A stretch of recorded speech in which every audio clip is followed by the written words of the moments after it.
keramik, keramiknya ini berlumut gitu. Keramiknya ini berlumut dan nggak sengaja terpleset saya.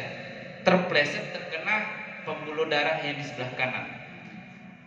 Pas saya terpleset terkena pembuluh darah, biasanya luka. Ini kok nggak luka? Saya kira biasa aja. Rupanya masuk, ada di keramik itu lumut. Lumutnya itu masuk ke dalam pembuluh darah saya. Hingga satu ketika saya biasa aja lah. Ya biasanya saya itu menganggap sepele penyakit gitu. Biasanya kak debu, lumut gitu kan. Cuma diilap aja, nggak ada dipedulikan, nggak ada sampai di rumah sakit. Singkat cerita, 2 hari setelah itu langsung berkeringat. Bapak Ibu tahu kaligato? Bentol-bentol kayak digigit nyamuk tapi dia banyak. Itu saya alami bahkan dari badan, dari leher sampai kaki. Dikarenakan lumut tersebut sudah masuk ke pembuluh darah saya. Saya kira itu hal yang biasa, hal yang sepele, nggak perlu kita terlalu menganggap penting gitu kan kalau cuma lumut. Karena biasanya kalau tangan kita tergores apa gitu bisa berdarah. Ini nggak pernah berdarah. Singkat cerita, ketika tangan saya tergores keramik dan lumutnya itu bersih, masuk lumut tersebut ke dalam pembuluh darah saya. Lalu ketika itu saya setiap berkeringat langsung kaligato. Setiap keluar malam langsung bentol-bentol. Hingga suatu cerita saya ceritalah sama orang tua saya. Kenapa bisa begitu? Ya saya bilang aja biasa anak laki mah. Karena lumut gitu. Saya nggak terlalu pedulikan. Rupanya lumut itulah yang sudah masuk ke dalam nadi saya, darah saya gitu. Yaudah kata orang tua, cobalah ini.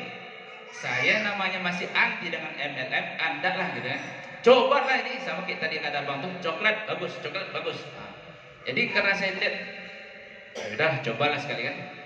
Coba sekali, coba 2 kali, kok enak. Coba 3 kali, kok enak.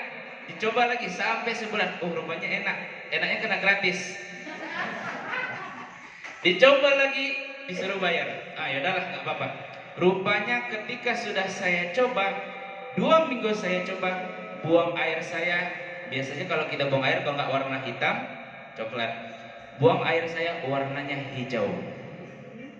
Itulah menandakan bahwa memang Plafonol adalah produk yang nggak hanya cuman membersihkan, memberikan kesehatan, tapi terbukti membersihkan darah kita. Maka setelah dari itu saya coba Plafonol, rasanya pun nggak terlalu pahit karena saya biasanya nih, wah ini obat gak enak nih, obat asam, obat pahit gitu kan. Tapi saya coba Plafonol nggak terlalu pahit. Hingga saya coba terus, rupanya ketagihan. Akhirnya saya pun bergabung jadi membernya Plafonol. Nah dari sinilah cerita saya bahwa memang Plafonol ini gak hanya cuma sekedar obat. Orang bilang obat, tapi bagi saya Plafonol adalah sebuah pembersih. Plafonol adalah memberikan kita detox untuk membersihkan. Karena kalau misalnya kita punya kendaraan, punya sepeda motor, biasanya kita tinggal tembak air ya, bersih dia. Darah kita ibarat, pembuluh darah kita itu ibarat pipa. Gimana kita membersihkan pipa di dalam tubuh kita kalau nggak dengan antioksida yang dibutuhkan? Maka dengan Plafonol saya yakin kesehatan tidak lagi mahal. Dengan Plafonol saya yakin kesehatan tidak harus ke Singapura. Dengan Plafonol saya yakin kesehatan ada di Indonesia. Terima kasih.